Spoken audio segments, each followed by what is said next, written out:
deselects. There's no specific deselect. Any other cell will deselect. Okay. Now, a lot of other things that we can do this. All right. If you highlight any set of areas, and I think most of you probably know this, if I highlight any set of areas, if I hold the Control or Command, I can highlight discontinuous areas. Oh, Jesus. Excuse me. Sorry. Okay. If I highlight a range and then I press the Command or the Control key while I highlight, I can highlight additional ranges. So I can highlight across multiple sections of the spreadsheet that may or may not be contiguous, which is useful when I want to do something to a whole set of different sheets. That's the Control Additional, all right? We also have a whole bunch of navigation keys which are very useful if your hands are on the keyboard. The Control key makes all the directional keys power keys. So if I hit the Command or the Control down arrow, it jumps in an unbroken range. If I happen to be on an empty sheet, try it. Put your cursor on A4, hit Command or Control down, and you'll jump right to A8.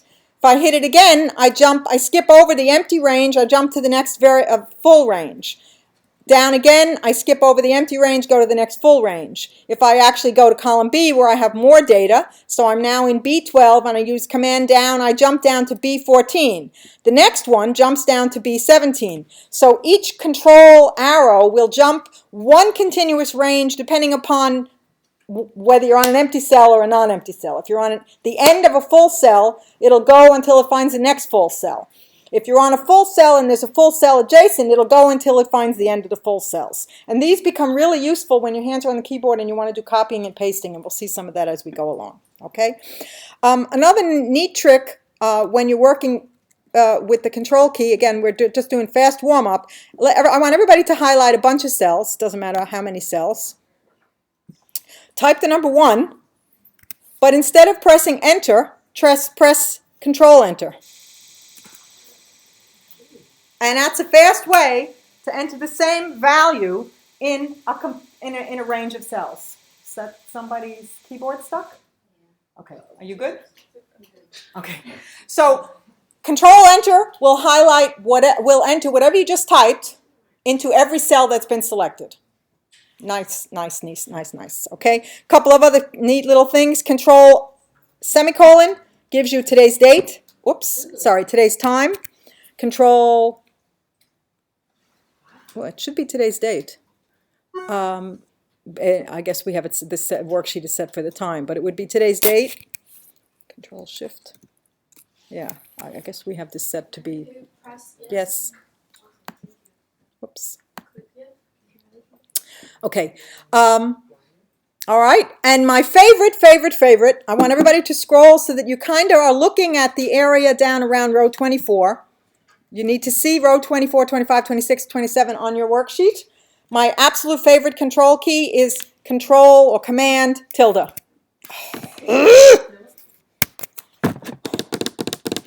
Next to the 1. Yeah, it's next to the 1, and it. Why is it not working? Oh, come on. Is it just my machine that's not working? It shows you all the formulas, but okay, the key's not working, so I'm going to go to the. Is it working for everybody else and just not me? I'm locked in because of whatever's happening here. It should be Control, not Command for that. That one is Control. Perfect. Thank you. Just see, Microsoft is really trying to drive me crazy. It's always Command on the Mac except when it's not. All right. This is my favorite key, particularly when you're given a spreadsheet that you don't know anything about it. All right. So you open the spreadsheet, you use Command or use Control tilde, and it shows you all of the formulas. All right. It makes the columns wider, and it shows you all of the formulas. It also turns off the formatting. So don't panic if all your dollar signs disappear. I had someone sit there for an hour trying to reformat the dollars with dollar signs because she didn't realize she had turned it into this sort of behind the scenes mode. So you can actually work with it in this mode if you choose to. So if you're trying to find all of the constants, it's really easy to see them in this view. if you're trying to look for inconsistencies in formulas, and there are other ways to do that, but in this view, it's really easy to see inconsistencies. And in fact, today I had a client that had a column where they had the base formula, 3% of that one, it happened to be salary increases. And for selected people, last year they added on top of the 3%. And she couldn't figure out which one she had added the extra hard-coded number. So when I told her this keystroke, she could see all the formulas and then the ones that said plus 15 or plus 32 or plus. So it was very easy for her to figure out where she had put extra salary increases. This is, in this environment, people getting extra salary increases, but I'm not going to complain. So that's my favorite keystroke, and it is a toggle, and which means if you happen to have a heavy finger and it'll go in, out, in, out, in, out, in, out. So, it's on, off. So keep it off if you're not interested in it, okay? On this sheet, I have one more extremely important control key. The control home, what does that do for you? Which is not the one on this keystroke, but control home. When you press control home, what does it do for you? It goes to the top of the worksheet. If any of the worksheet is frozen, it goes to the first unfrozen cell. Control end, I hope there's an end key on the Mac, but maybe there isn't.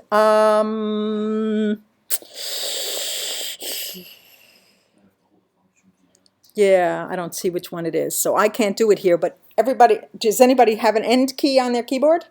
Control end will bring you to the furthest used cell in the worksheet.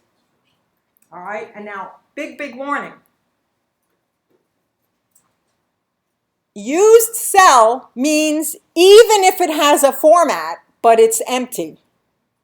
So, again, example, I had a client accidentally use the great power key, control down, and he wound up, just like I just did, on row 1,000,000.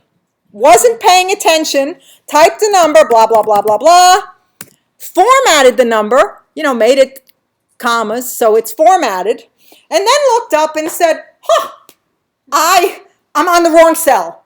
So he deleted it. 2 days later, he called and said, my worksheet is taking so long to calculate because the way that Excel figures out which of all the cells to calculate is by figuring out how big the range is. And so by having left a format in that cell, even though there was nothing in any of the other cells, it was trying, it was checking each cell to see if they had calculations, and it was taking 5 minutes, well, maybe not 5 minutes, but 60 seconds every time he entered a number because it would try and recalculate everything. All he had to do was clear the cell, go back to the top, save the file again, and it got rid of that. So be aware if suddenly you have a worksheet that's gigantic, and you didn't mean it to be gigantic, or it's taking really slow, use this control end, and you'd have to do it on each of the tabs to find out whether, if it was one of them, it was no good. Yeah? Are there statistics on that kind of, does it give you feedback in case you accidentally did that anywhere? That's what the control end does for you. Okay.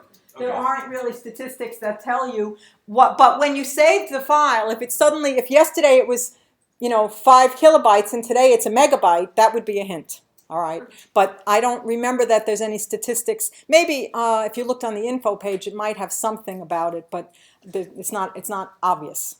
Okay, all right, and then question? Yeah. Is that why sometimes the scroll bar gets tiny and you have to drag it? When you drag it a half an inch, it gets to the bottom of your actual data, and then. Well, that may be one reason, but the other reason is that the scroll bar is supposed to be sensitive sensitive like logarithmically. The more you pull it, the faster it goes. So I don't know exactly what, but it certainly could be. If it thought it was 1,000,000 rows, then the scroll bar would, you'd be thinking you're scrolling and it's going 2 or 3 rows at a time because it thinks there's 1,000,000 rows. Okay, I'm going to go back up to my top. There's no. Does anybody know? The home and end key on Macs is the arrow keys. The arrow keys. Down, left, right key. Oh, function arrow keys. So it would be command, function, up arrow. Nope, that's not it. Function, up arrow? Left and right. Left and right. Okay, command, function, left. Thank you. Okay. Okay, so the home is function left, the end is function right, okay? All right, I wanted to go back up to the top of the worksheet because I just wanted to mention one other thing on this warm-up.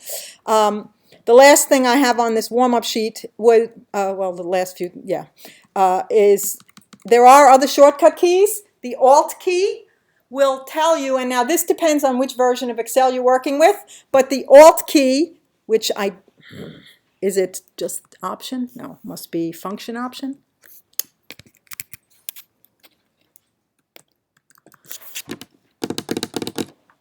Normally, what the Alt key, will jump, and I don't know how to get it to be the Alt key. I apologize. The Alt key will tell you all the letters on the ribbon across the top here, so that Alt H would open the home ribbon, Alt T would open the tables ribbon, but it would show you what the letters are, so that if you're a keyboard maven, you could use those shortcut keys to get to choices within the ribbon. Again, I'm not 100% sure. Something is not working quite on this one. It doesn't exist. It doesn't exist in the Mac? You can't like paste values or paste formulas or anything. You have to use a little drop down at the top left. Yes, you'd never be able to just use hotkeys to do paste values. Right. No, those few it doesn't, but yeah, okay, on the Mac. But on the PC, yeah, on the PC there's lots and lots of shortcut keys. Okay, so we won't belabor that. And the last thing I want to show you, I'm going to flip back into formula mode, control, and I'm going to show you way down at cell A43. There's a little known function called cell, and the function called cell has lots of different arguments in it. Depending upon what argument you put in it, it gives you information about the current file, all right, or the current cell, or the current, depending upon which value you put in. And you'll notice I put in the word file name in quotes, and if you go into help, you'll see what all the choices are. So when I go back to look at the answer, what that tells me is the complete path that this file is saved in. Very neat way to keep track of which file you opened by simply using that function, all right? Am I good? Warm up? Yeah. I noticed that the path separator in the Mac is colon, and on the PC I'm used to seeing a slash. Yeah. Is that right? Yeah. Okay. Yes. Yes. It's a backslash on the PC. It's a backslash on the PC. Right? Okay. Questions on the warm up? Are we good? All right. Then let's jump to the next sheet here. And does anybody know the key stroke to get to the next sheet? Control page down would bring you to the next sheet, or you could simply click on the next sheet, and I'm going to ask you to click on the sheet called Sample 3D Formula. All right, and let me just make this bigger again for everybody. Whoops.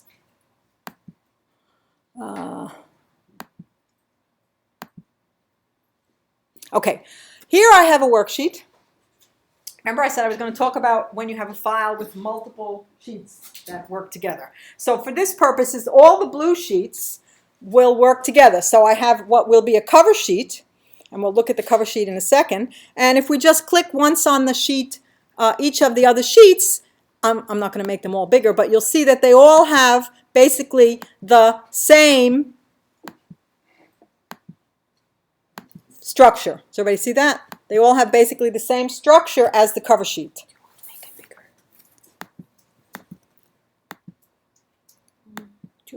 No, this is okay. Oh, can everybody see that, the top sheet This one? reasonably well? No, they don't need to see the individual sheets. I can see it on there. Okay. All right. If you look at the cover sheet,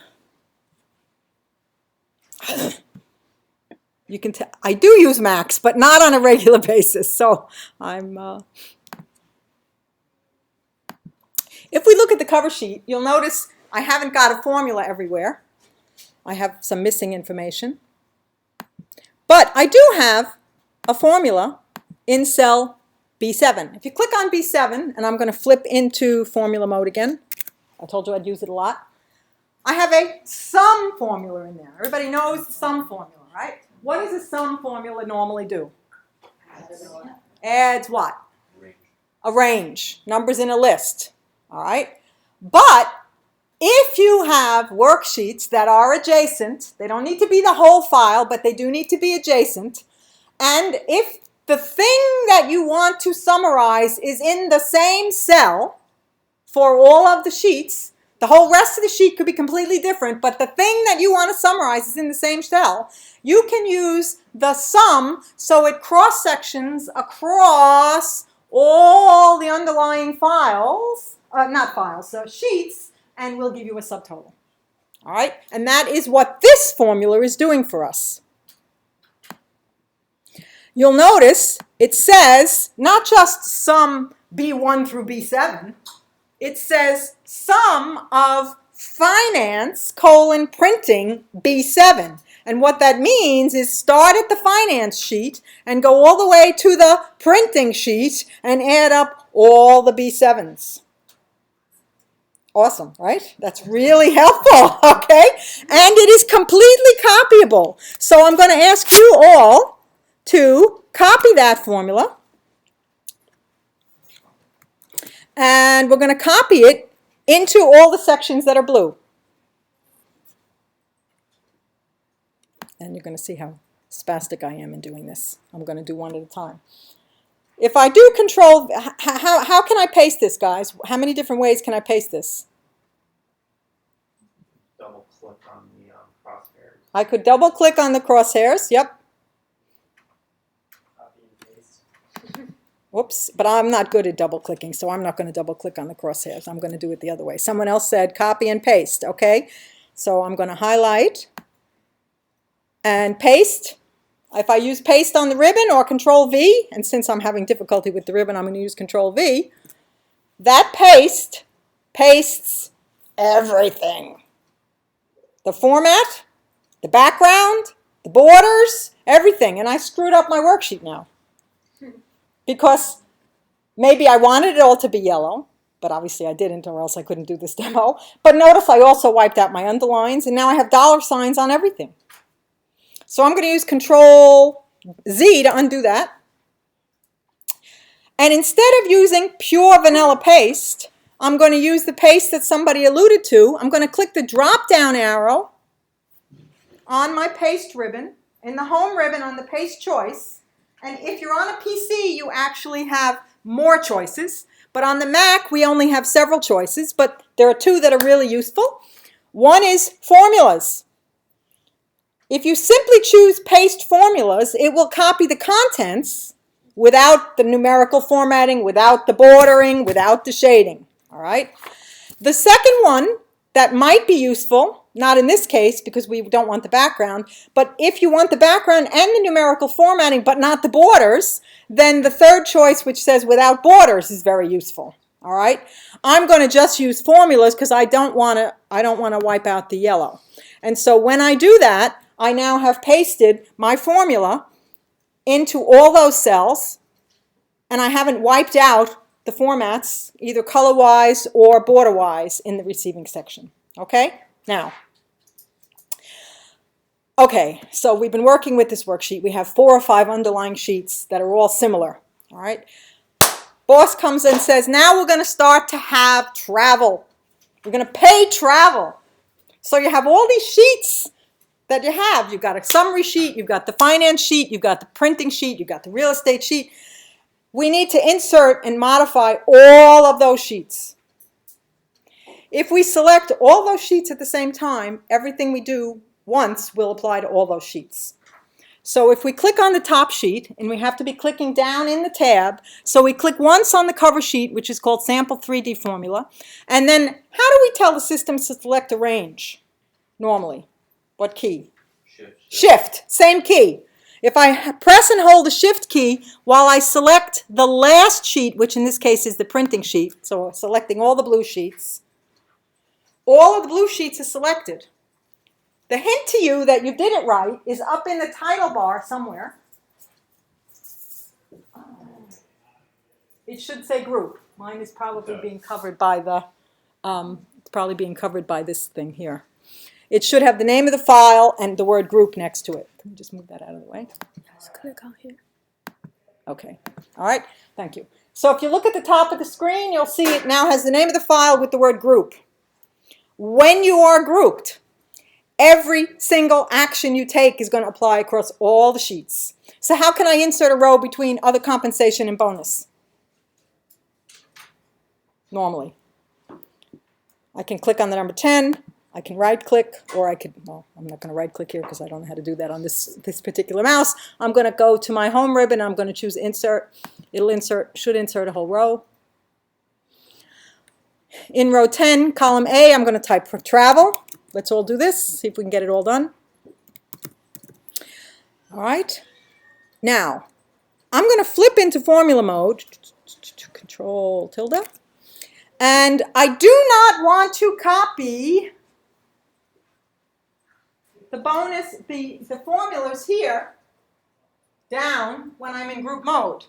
Because what it will do is it'll copy from each sheet whatever was in row 9 down into row 10. So I would wind up with whatever amount was in bonus on all of the underlying sheets for each one separately. But if you notice column D and E have formulas that are legitimate, so I flipped into this mode so that you could see it. I'm going to tell the system to copy those two formulas down.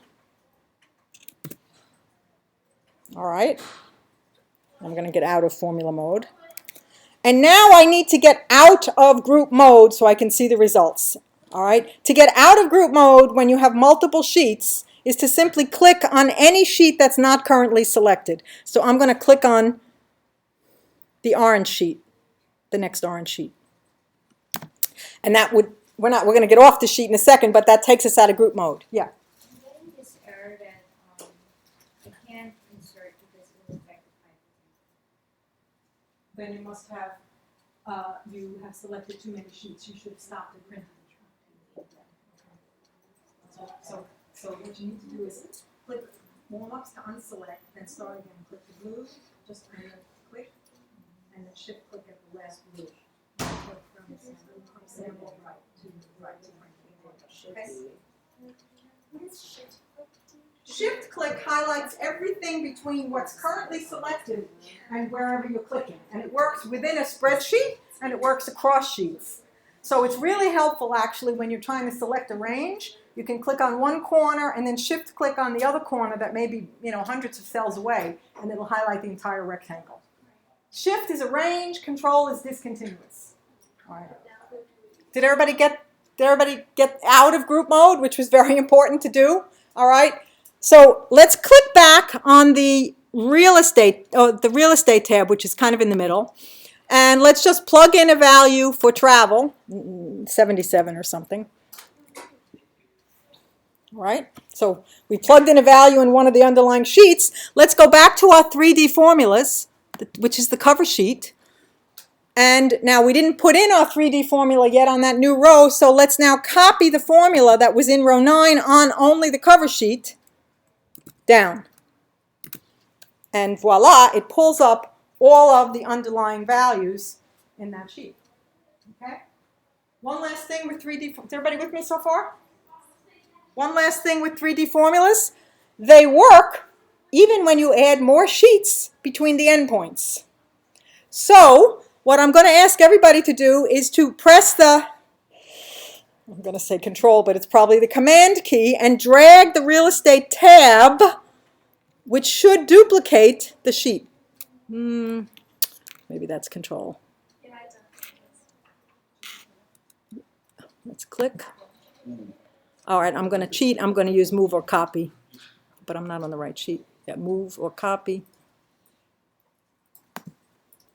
I'm going to copy it in front of payroll, create a copy. By dragging it, you can copy it manually. I'm having trouble dragging, so I'm going to do it this way. So now I've added a second sheet. All right, I added another sheet in the middle. Go back to the cover sheet, and you'll notice that the totals have all increased automatically because you inserted between the two endpoints. All right, so those are some techniques to work with multiple sheets in the same workbook that have the same format. All right, it doesn't have to be 100% the same to make the 3D formulas work, though. I have another example here just quickly to take a look at. Click on the first, let's click on the the detail 1 sheet, which is the second orange sheet. And let's look at that. You don't have to read it, just see that it's a giant sheet. It's got lots of rows. But up at the top on row 1, there are formulas that add up all the numbers. All right? It's a big sheet, lots of rows.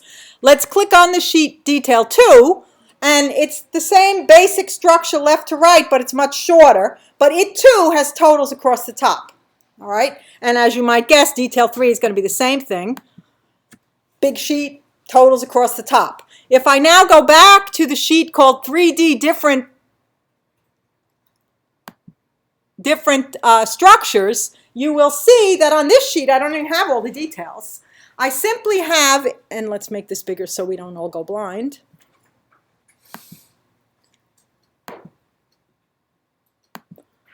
In row, everybody click your cursor on B3, and you'll notice B3 has a 3D formula as well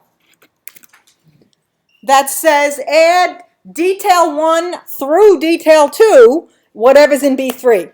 All right? So it is slicing still through and pulling data, even though the underlying sheets don't have the same structure exactly. They do, however, have the same structure left to right. So when I say column B, it represents the same FC in all of the sheets. Otherwise, you'll have chaos. So there's got to be a certain amount of consistency. But this is a neat trick when you are adding up totals like by department, and each department has different sets of numbers.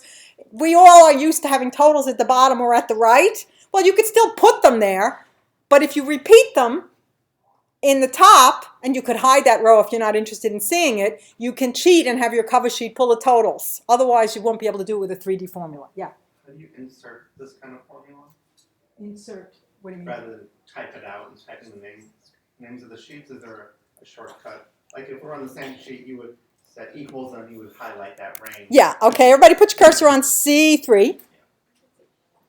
And how would you start a sum normally? Equals.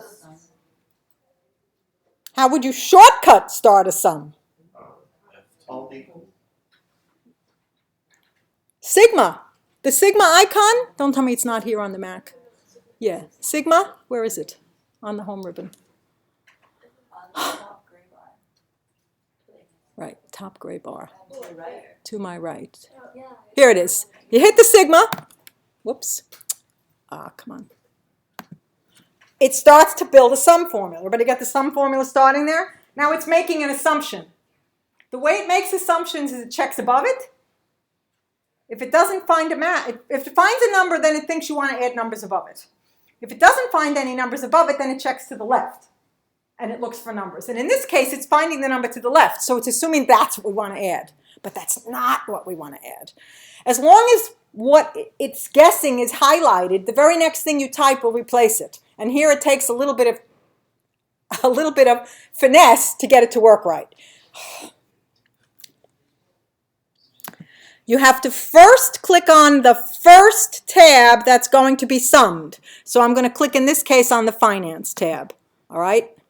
I didn't quite get it. The action of clicking on the Finance tab will replace the B3 with the name of the sheet. But it doesn't know what cell yet. So you have to then click on, did I pick the right one? I'm sorry, that was not the sheet we wanted. So I didn't click anything else, so it's detail 1 is the one we want. I apologize. So I click on detail 1, and I see until I've locked it, I can still pick anything I want. So now I'm on detail 1, but it still doesn't know what cell. So I want it to be, I must be in column F. I'm sorry, did I say B? I'm in column F. So let's hit column F. Oh gosh, let me do this again. No, they don't have to. They have to be parallel, but they don't have to be the same cell. So let me start that again. I apologize. I'm having difficulty seeing. It's a little small. So I'm going to sigma. I'm going to hit detail. And now this is why I was confusing myself. It's not in column C. The numbers are actually in column F, but that's okay as long as they're in the same order. So first click clicks detail. Second click says column F. That's the start. Then I press and hold the shift key and click the last sheet, but not the cell. So I hit detail 3 and click.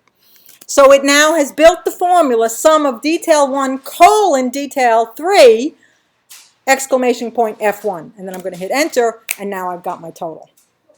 All right, and then you could copy that across. Yeah.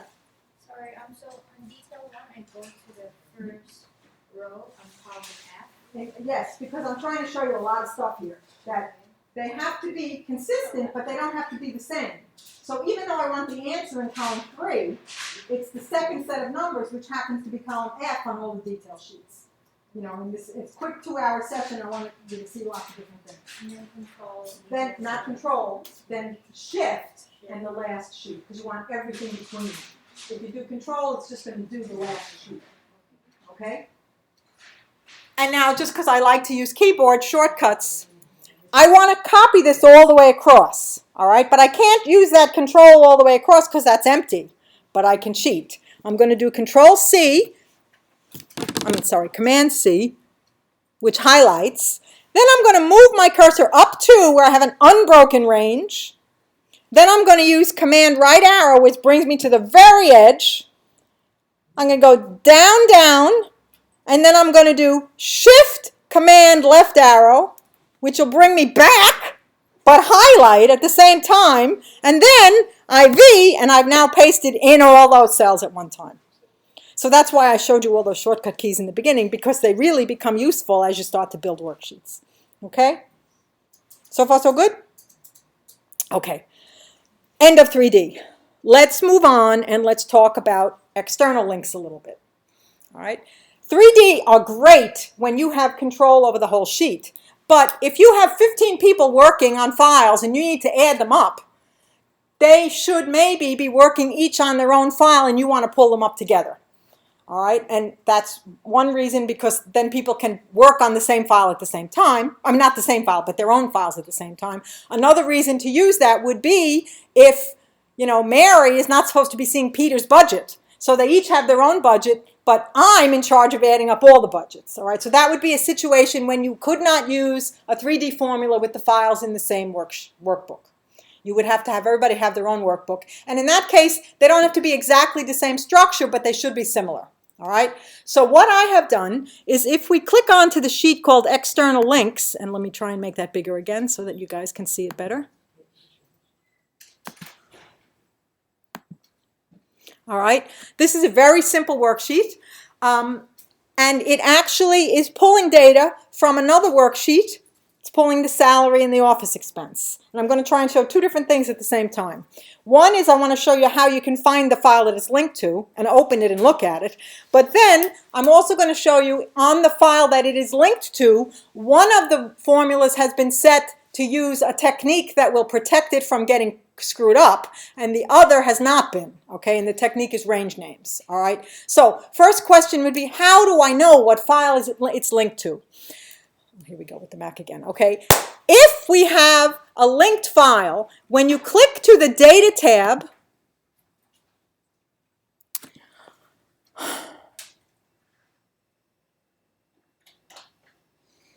on the PC, the Data tab has a choice called Edit Links. Now, where is it on the Mac? Remember, you may have noticed I said everything works, but it's in a different place. It's in the, that could be, yeah. Edit, yes, thank you. It's Edit Links on the PC. In the Mac, it's on the Edit menu under Links, okay? Links will not be available unless your file has something that it is linked to, okay? When you click Edit Links, now I see how they've configured the, okay? When you click Edit Links, you get a dialog box that shows you all of the files that this one is linked to. All right. Let's tell it to go open the source. So we can click the open source, and it will open the underlying file. Okay, and I'm going to make this a teeny bit bigger.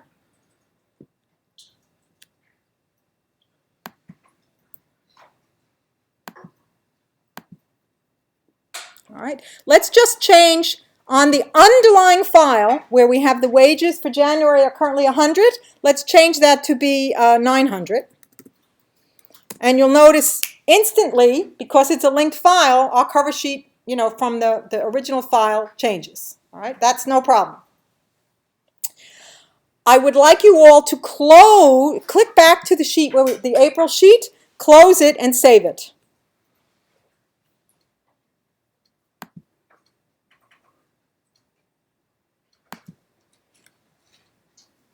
All right, because what really is going to happen is that the people in your organization that have the underlying sheets, they're going to change the sheet without telling you. So here we have our underlying, it doesn't matter about the numbers. They can change any number and it'll be no problem. When you open the sheet, the numbers will pull. But what they're going to do, which is going to screw you up, is they're going to insert rows or delete rows. So let's click on row 9 and add a new row.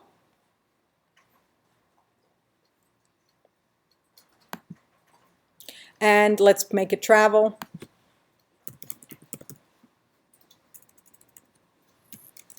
And let's give it some outlandish number like 77777 in January so that we would know if it's been changed.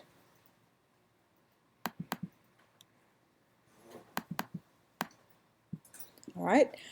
And I'm going to also show you one part of this sheet is being sucked into the other file. It's only pulling in the total salary row or the total office expense row.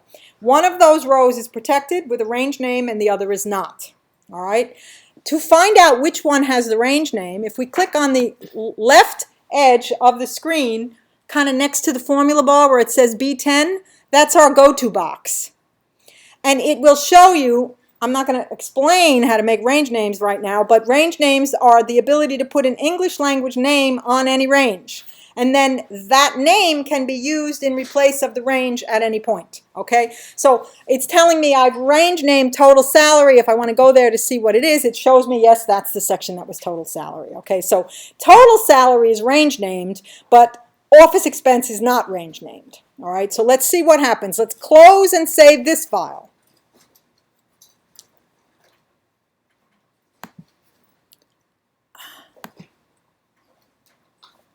And then let's go back and reopen the April file. Do we not have a list of open recent? Okay, let's go back and open your April file. Again, it's warning you, do we want to enable macros? That's for a little bit later, so say yes, let's enable them. And then it's going to warn you that we have links. Let's tell it to update the links, which would mean go and get the latest data. All right? But if I look at that sheet, the total salary seems to be correct. It's pulling in the 777777 because I had protected the salaries with a range name. So that this formula is referring to the range name total salary. It's not referring to the cell A6 or A7 or A8. All right? Unfortunately, we did not protect, and I did it deliberately obviously to show the difference, we did not protect with a range name the office expense. So when we inserted a row, the office expense that had been row, 6 or 7 became row 8. So, but this file was not open. It didn't know that row 7 became row 8. It's still looking at row 7. So it's pulling whatever's in the old row 7. And this is how you have chaos when the underlying files are changed without having the other calling files be opened. If I was in charge of all the files and I had all the files open at the same time, it would have been no problem because it would have been smart enough to shift. But once the top program is closed, it doesn't know what's happening to the underlying programs until it reopens them. And so then it winds up pulling the wrong data. And in this case, you might not even know it's the wrong data until you suddenly report that you have far less expenses when you really have more expenses, but you're referring to the wrong row. Okay? So those are just a couple of little hints on external links. We'll do certainly much more in that if you come to the full session, because we have a lot more stuff to talk about. Okay? Let's move on and let's look at some other formulas. Do we take a break, by the way, or should I just keep going? Okay. No break. Then I need to have a drink of water. Let's click to the next tab, which is the VLOOKUP tab.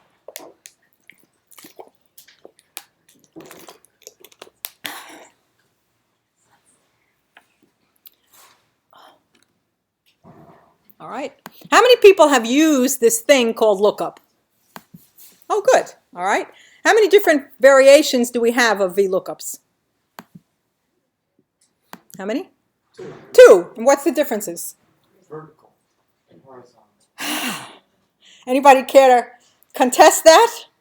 That you can find an exact match for the nearest match. Yeah, there really are four variations. Vertical means search down, horizontal means search across, but within each of the two, each of them can either be an inexact match or an exact match, okay? What we're looking at right now is a vertical lookup. They function exactly the same way, except one is vertical, one is horizontal, okay? There are two pieces to make a VLOOKUP work. You need a table that you're going to search through, which is what the stuff on the top is. And this is a table where we have units. We're a vendor and we sell things and we give people volume discounts, okay? If they buy between 0 and 99, we charge them $21. That's what the price is telling me.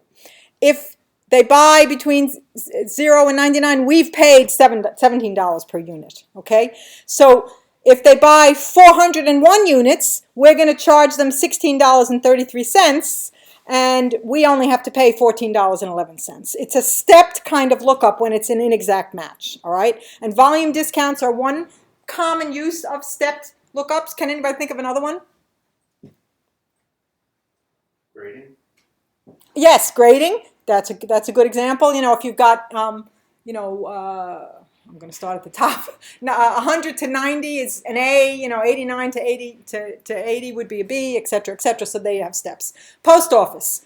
I know we don't use mail too much anymore, but the post office charge is up to a half an ounce, one fee, up to 1 ounce, another fee, up to 1.5 points, another. So it's a stepped mode. And there's one more that everybody uses all the time. And what's today's date? Today's April 3rd. What's going to happen April 15th? Taxes. The tax table is another situation. You earn between this and that, you pay a certain amount. This and that, you get charged a certain amount. And in the tax table, there's another piece that we have to know, and that is, am I single? Am I a head of household? Am I married? Am I joint? The tax table actually has lots of columns, and depending upon what my status is, I pull out from the appropriate column. And when I describe that, now I've described the VLOOKUP, all right? So I can have the table be really, really long down and really, really wide, and I can use it in lots of different places, all right? I'm going to use it very simply here right now. If you put your cursor down at the lower section is my sales for the month, all right? On, one day I sold 50,000 to one person and 50 to another person and 110 to another person. So in the formula, if you put your cursor on B19, you'll see there is a vertical lookup formula. And this formula is telling the system to take the value that's right next to it, A19, and use that as the searching value for the table. And then we tell it where the table is, and we're telling it the table is between A5 and C15, the entire table. Not the headings, because we're not interested in the headings. All right? Then the third argument is the number 2, which is telling it which column we want to pull from. So for the prices, we're going to want to pull from column 2. For the costs, which column are we going to want to pull from? 3, okay? And then the fourth parameter, which is the word true right now, is optional for an inexact match. But if you're going to put it in for an inexact match, it needs to be true. And that tells it you want to search the table, starting at the top, working your way down, find the highest value that's less than or equal to the value that you're matching, which suggests to you that the table has to be sorted. Yeah.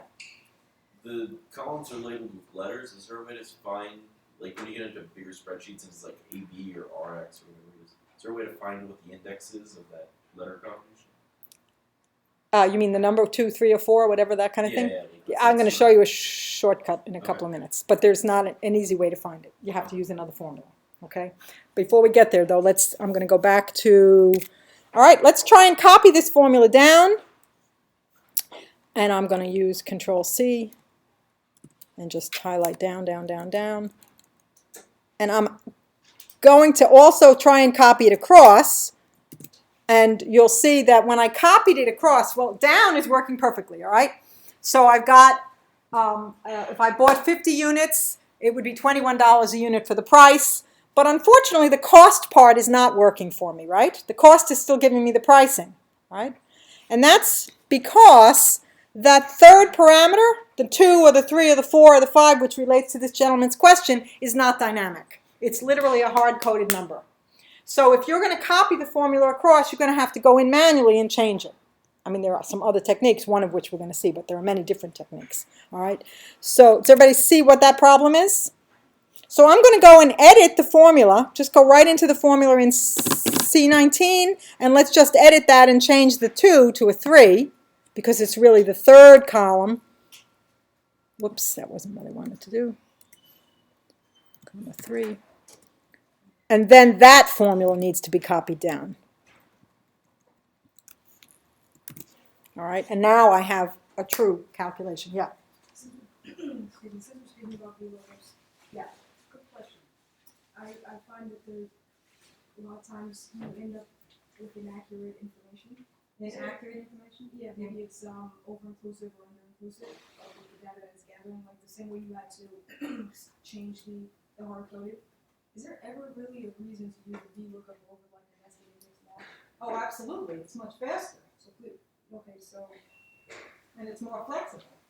is it? Faster like in computing time. Yeah.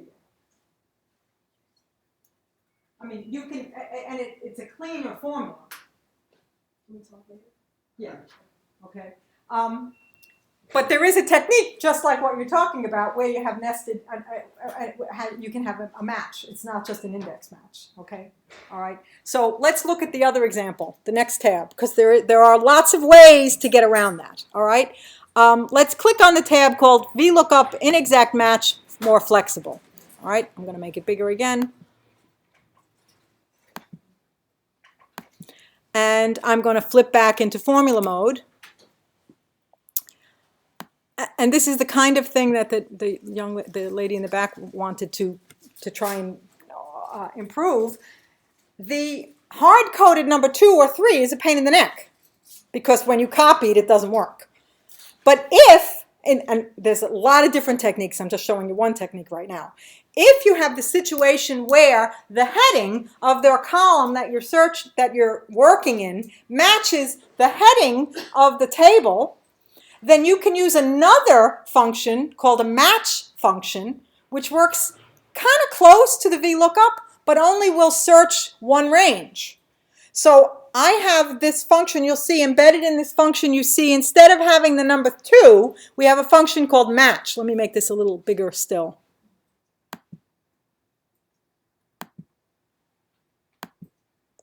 All right, and let me scroll this up a little bit. All right, so here, instead of having the hard-coded number 2, I have a function called match. And so match says, go and take the heading, which is in B18, price/unit, and search the range A4 through C4, which is the headings of the lookup table. The result of the match will give you the number of the column that matched. So, you know, if it's the 15th column, you get 15. If it's the 27th column, you get 27. So this is a very simple way to do what you were asking, as long as the headings match. All right, there are other techniques, but this is the one I'm just going to describe right now, okay? When we use this match, now if I copy this formula, and I copy it again across and down the way I did earlier, it is, whoops. You have to get rid of the dollar sign. Wait, where did I put a dollar sign? I'm sorry. I may have done, let me just go back. Yes, there should be no dollar sign in front of the B. I apologize. Let me undo that. Hold on, Control Z. Okay, you're right. In this case, I accidentally there's, in the dollar sign in front of the match, the first dollar sign in front of the B, what does that mean? Absolute, but what does that mean in English? Always be. It means when I copy this, keep this column always B, which I inadvertently did. I didn't mean to do that. But when I copied a C, I want it to be C. So that I need to get the dollar sign off of that one. That was inadvertent. Even experts make a mistake, right? Okay, so now I'm going to copy that. Let me go back to normal mode here. Okay, so I can see better. And let's copy the formula from the price, Control C, and copy it into the two columns.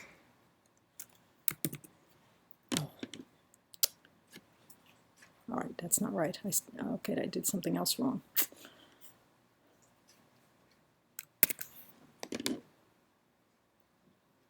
Use 0 for the last parameter for match. Well, that's what true is.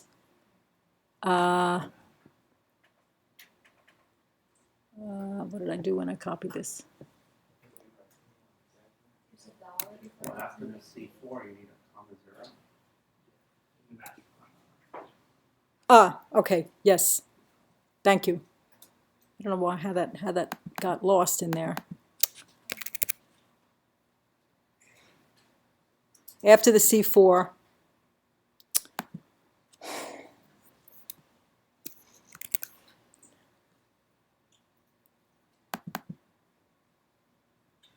we need the fourth parameter, which is not optional in this case, of 0 or true. Okay, let's do this one more time. I apologize. Voila. I apologize.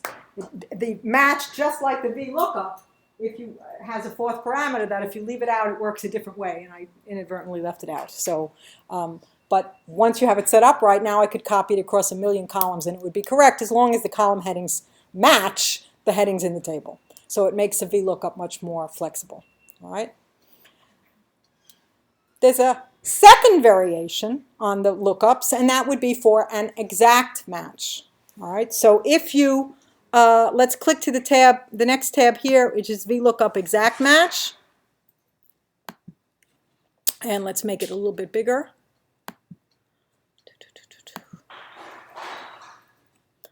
And you might want to use an exact match in the situation where you have a list. And you want to match exactly values in your list. So in this case, let me make this again a little wider. I want to pull out the bottom, and I'm putting it at the bottom for training purposes, but it might be another sheet somewhere completely different.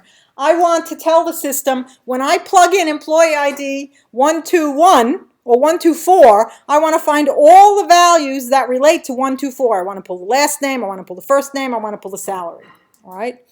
And if I plug in 114, I want to pull all those values for 114, but I want an exact match. If I type 113, which doesn't happen to be in the table, I don't want to pull 112. I don't want to match unless it's an exact match. Okay? So I'm going to take a quick look at that VLOOKUP formula. And again, I'll make it wider so we can see it better. And the structure is exactly the same as the other VLOOKUP formula. Can you see it on your, if you make your columns wider? All right. What's different about this formula? The false, right. The fourth parameter is not optional when you want an exact match. If you want an exact match, you have to use the word false. All right. And we could build in, just like I said earlier, a match. You know, you could change the number 2 and you could come up with a formula that says compare the column on the left to the heading on the top and, you know, count how many columns it is. You could do all that, but I didn't want to make this so complicated to show you right now. So the key piece of information that I want you to pull out from an exact match is that you have to put in the fourth parameter. It is not optional. All right? When you put in the fourth parameter, let's change the number, that 124, and let's make it 106. Oh, 106 exists.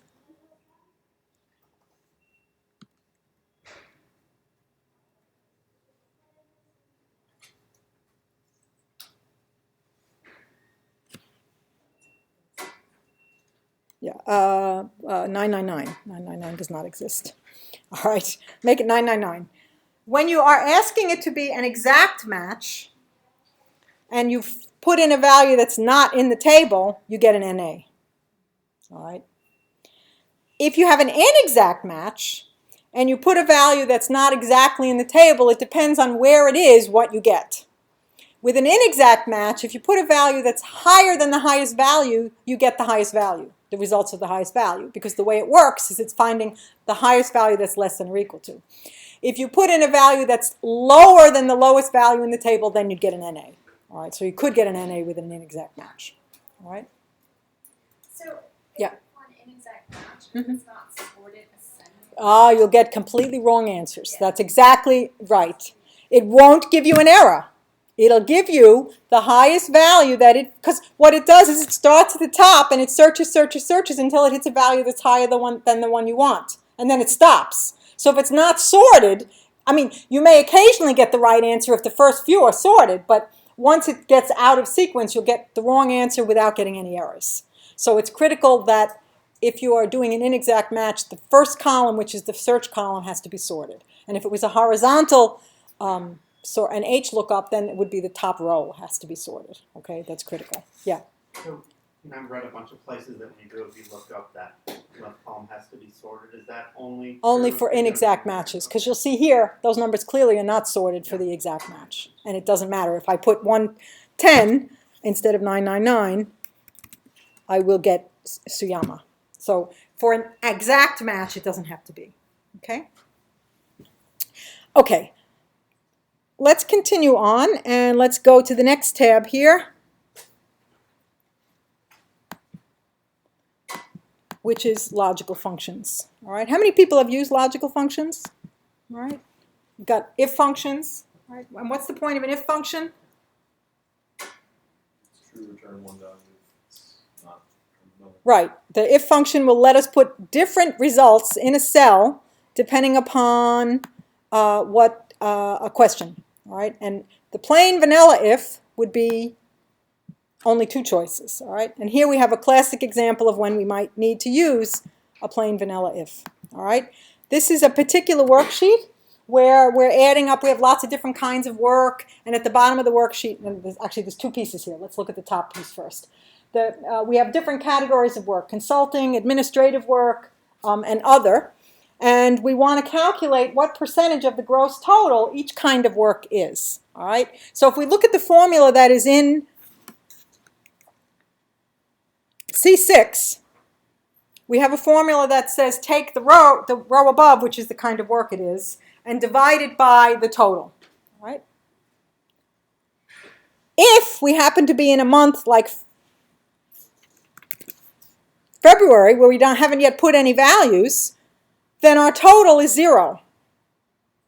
And mathematically can't divide by 0. So we get a div 0. All right. Now, that may be all right for yourself, but you have to present this to somebody else. You can't give them a worksheet that has div 0 on it. They'll go crazy. And also, the div 0 propagates. So there might be a div 0 here, and there might be 57 different places where they're referring to it. All the others are going to have div 0. So we want to avoid a div 0. Now, if it was an error, then you'd want to see the div 0. But in this case, it's legitimate that we might not have a value.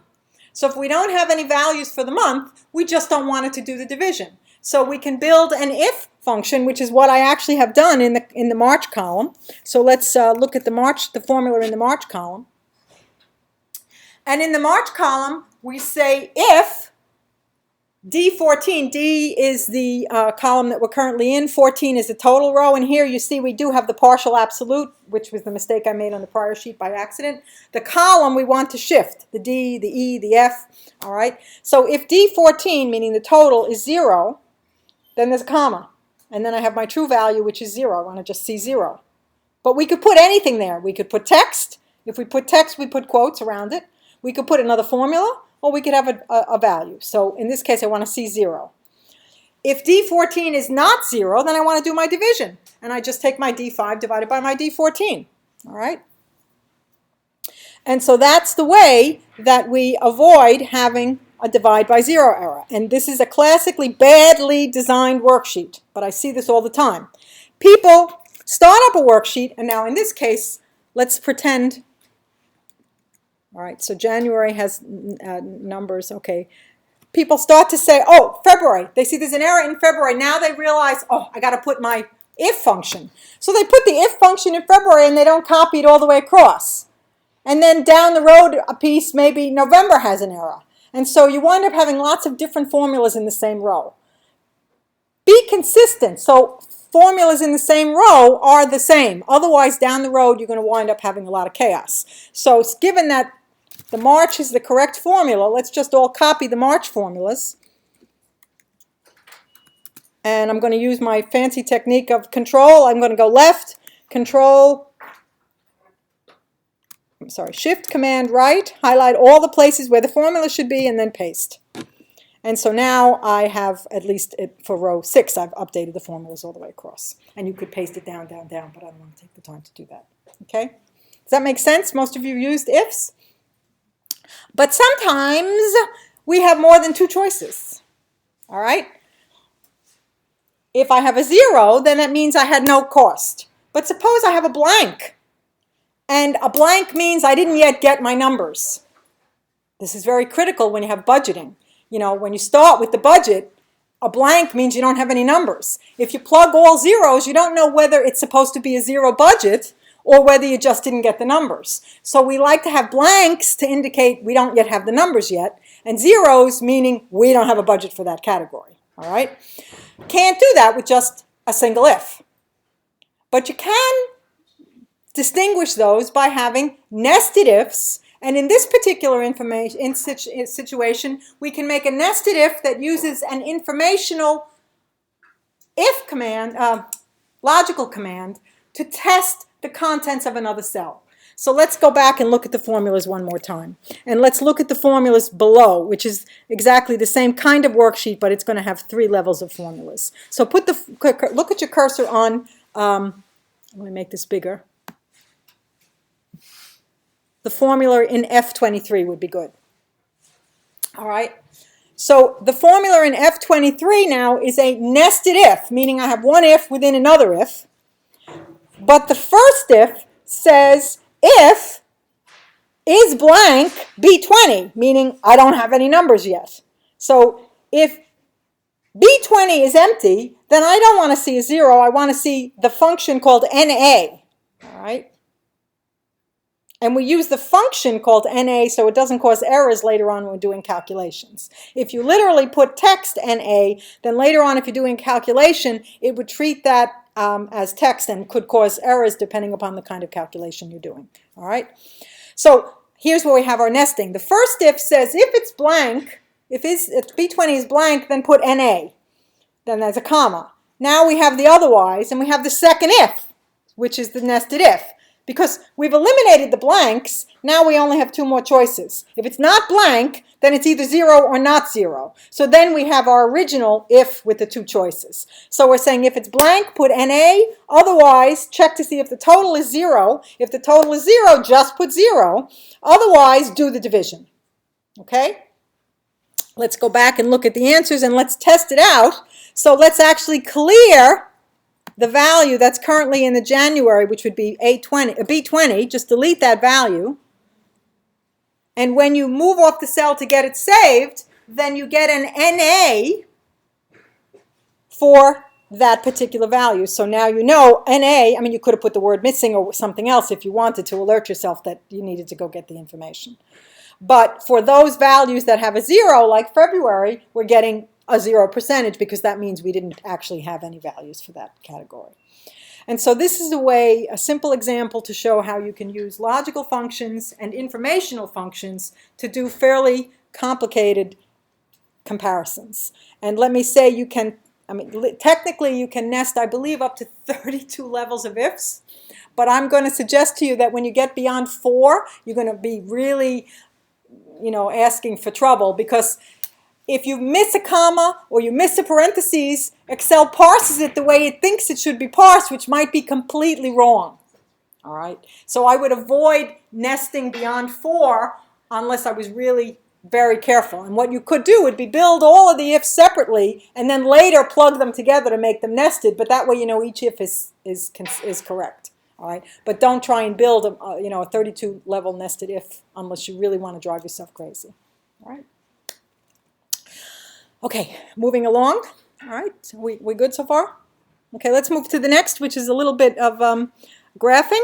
Let's click on the tab called Overlay Chart.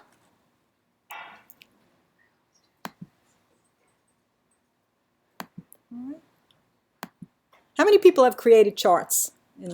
Okay, it's fairly straightforward to create a simple chart. You highlight the data, you hit the icon to create the chart, and it makes a chart that you then can customize. Okay, here we have exactly the same set of information is being graphed in two different kinds of charts. One is really good, one stinks.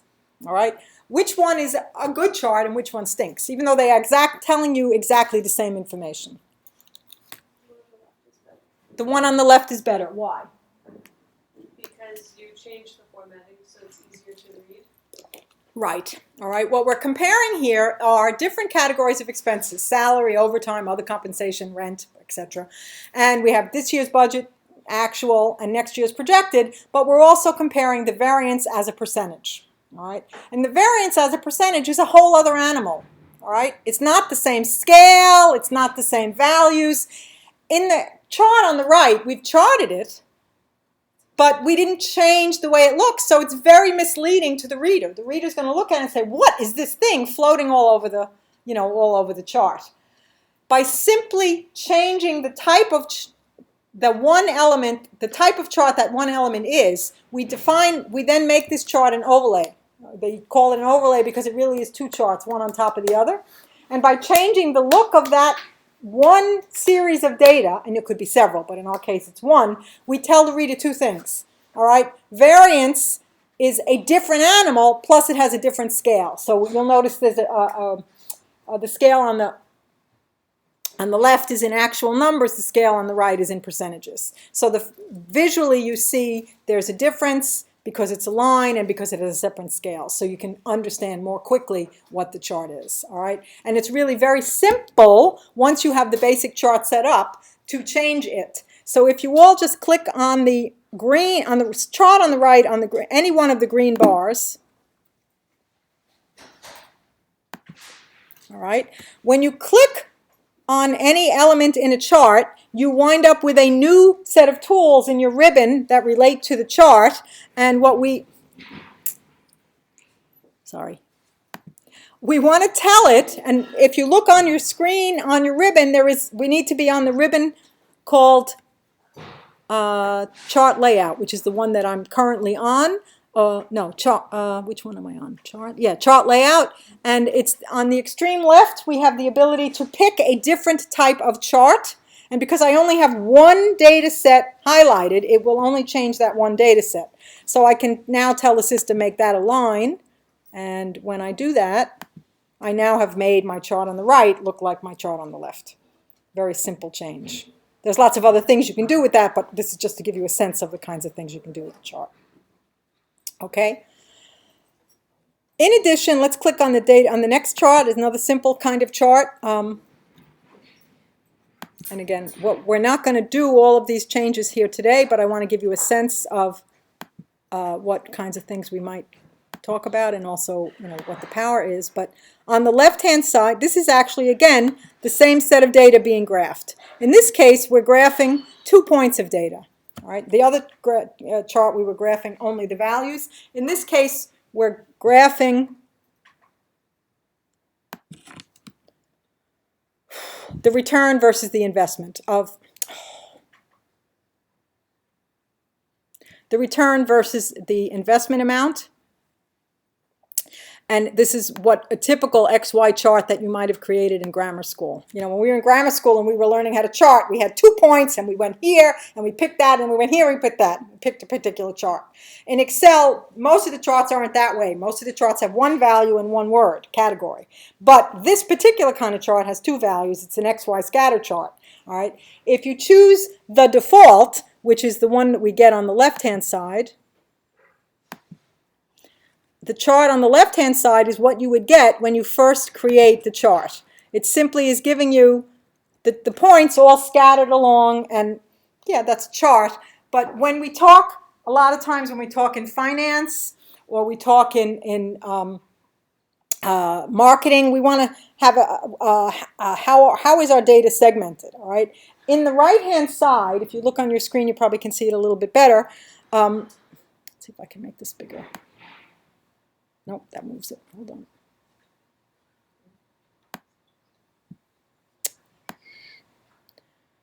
With a few simple, where is that?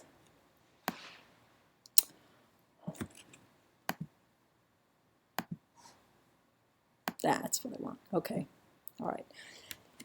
This is, you can see the points are in the same position on the chart, but with a few simple modifications, by turning off all the grid lines and simply putting selected lines, and by changing the data points to something a little more obvious, and by putting on data labels, we now can tell our reader that in this segment, larger investments, this is the investment choice, but lower returns. In this corner, we have larger investments, but bigger returns. In this corner, we have smaller investments and smaller returns. And in this corner, we have smaller investments, but bigger returns. So we often segment data in this quadrants so we get a better sense of how our investments work. And just to give you a little taste, it's not that difficult to go from chart 1 to chart 2, but we'll just see one little thing that we can do. In chart 1, if you click on any one of the data points, and then we click to the chart layout ribbon, and we choose the choice data. We choose the choice, oh, come on, data labels. I don't know why the mouse keeps getting locked up on me. Yeah. Choose this. Yeah, and then reopen the chart layout ribbon. Yeah, okay. Choose data labels, and let's choose data labels options just so you can see what all the choices are. Let's tell it we want to see the X value and the Y value, and then click OK. And now you're going to say to me, that's not what we see text-wise, and you're right. The defaults that you get in Excel are only that you can put the values. But you can cheat. Once you've plopped the labels in, you can change the text in the labels, and they will stay attached to the data points. So if you move the data points by changing the values, the labels will change as well. So that is how we convert to the second. So if you just double click on oops, sorry, not that, click cancel, and just click into the data point and just erase what's text there and just type investment 3 or something. You can just literally erase what's there.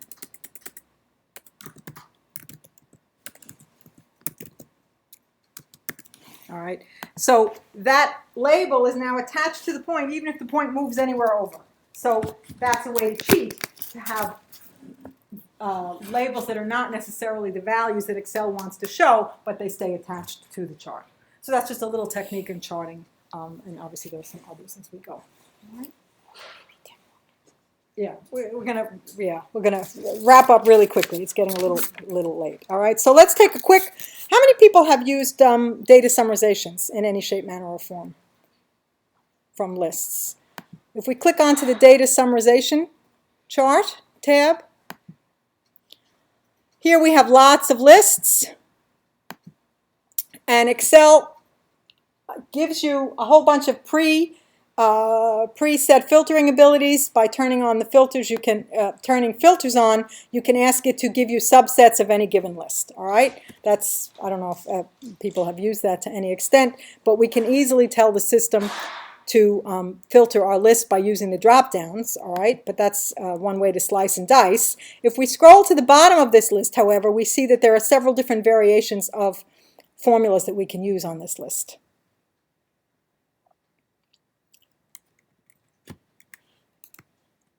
All right.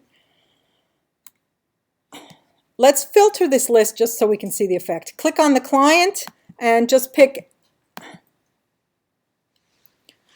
turn off select all and just turn on Klein.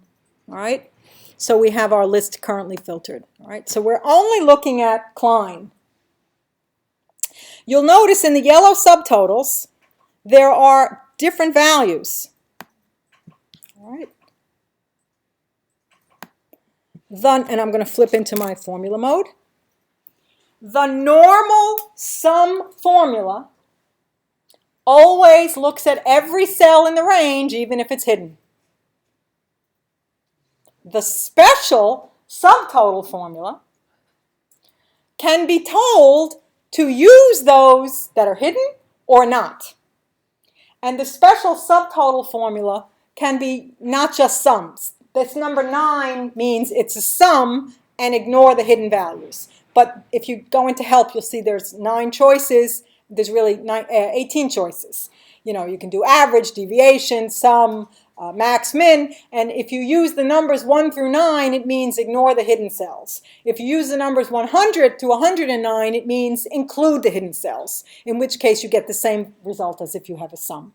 Okay, so the subtotal is one variation of formula that you can use to pull data out of a total if you have a dynamic filter.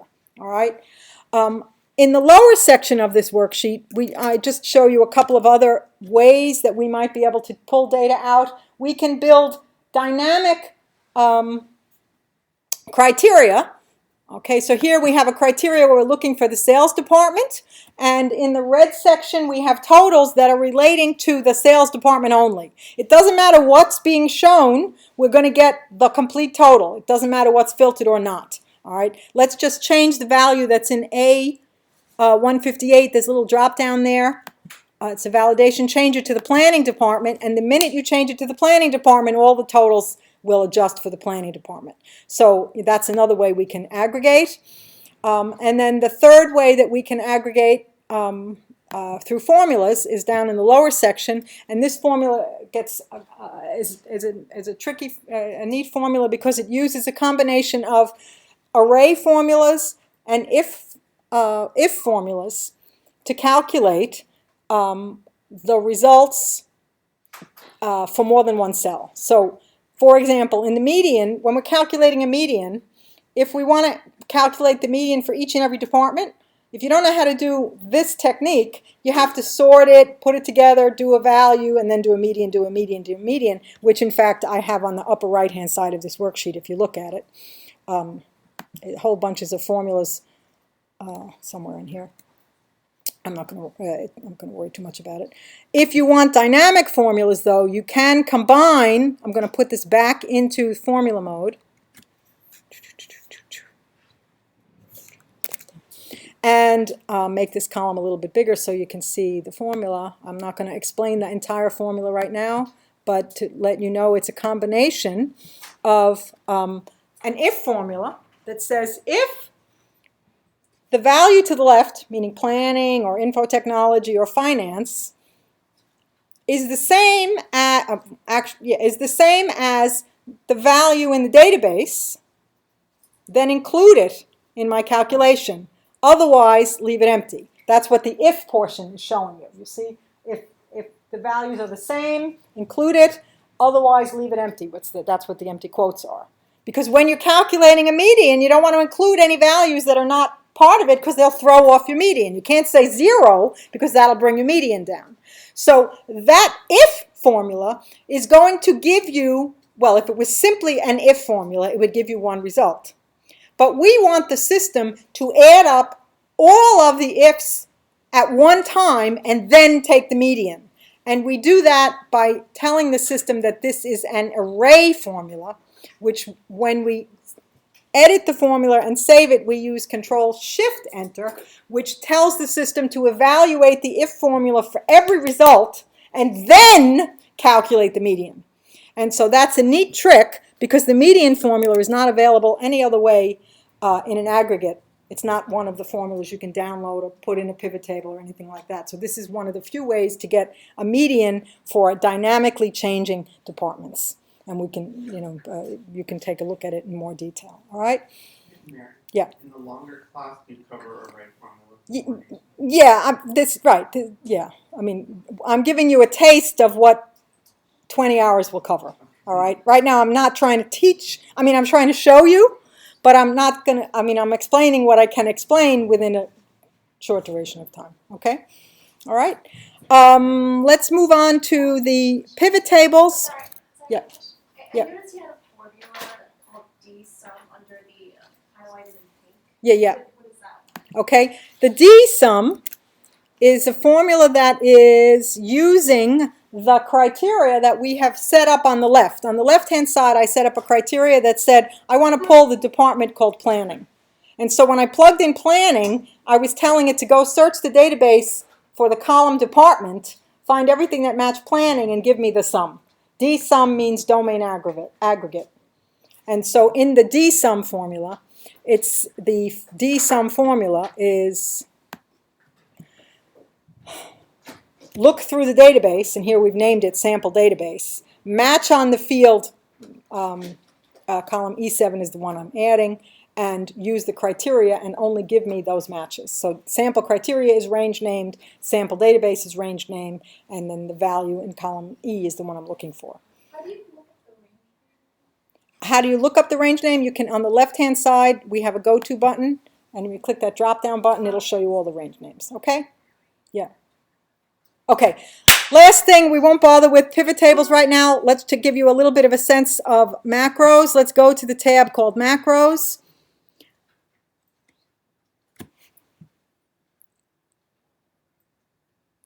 First macro, click on the tab called, let's click on the tab called first macro. This is a macro that is going to ask you to open a file and reformat the file and create a new tab out of it. So let's click the button that says click to reformat the file. Okay, and then it pops up and it wants to know what file do you want to pull. Okay, where did we put those other files? We need, what folder are the other files in? We're going to pull a file called names that has name and address all one under each other, and it's going to parse it so that they are put into separate columns. Okay, the first one is fine. Names, either one of the names is fine. And when you click open, it should run the file. It has gone, and we'll look at the file in a second. Notice the file, what we have now on the output is the name of the company, followed by the location, followed by a breakout of the city, state, and zip. Okay, see, that's what the result is. Let's close and reopen names to see what we started with.